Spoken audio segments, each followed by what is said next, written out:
નમસ્કાર મિત્રો, મારી પીઆર ગુજરાતી ચેનલમાં તમારું સ્વાગત છે।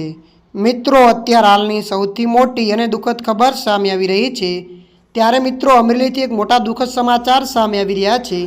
જી હા મિત્રો, આપને જણાવી દઈએ કે જમીન મામલે બે ભાઈઓ વચ્ચે ખૂની ખેલ। જી હા મિત્રો, વિગતવાર આપને વાત કરીએ તો અમરેલીના કંટાળા ગામે જમીન મામલે મોટા ભાઈએ નાના ભાઈની ઘાતકી હત્યા કરી છે। મળતી માહિતી અનુસાર છેલ્લા કેટલા સમયથી ચાલી આવતી કંકાસે છેવટે ઉગ્ર સ્વરૂપ ધારણ કર્યું હતું।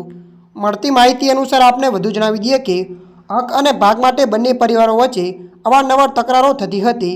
ગઈકાલે વિવાદિત જમીનમાં રોટાવેટર ચલાવવાના મુદ્દે મામલે ફરી ભડક્યો હતો, જે બાદ બંને ભાઈઓ વચ્ચે ઉગ્ર બોલાચાલી થઈ હતી અને મોટા ભાઈએ નાના ભાઈ પર હિંસક હુમલો કરી મોતને ઘાટ ઉતારી દીધો હતો। ત્યારે મિત્રો, અત્યારની આ દુઃખદ ખબર મળી રહી છે। ત્યારે મિત્રો, હાલ માટે આટલું। મળીશું નવી અપડેટ સાથે। જો તમને અમારો વિડીયો પસંદ આવે, લાઇક, શેર અને સબસ્ક્રાઈબ કરી નાખજો। ધન્યવાદ।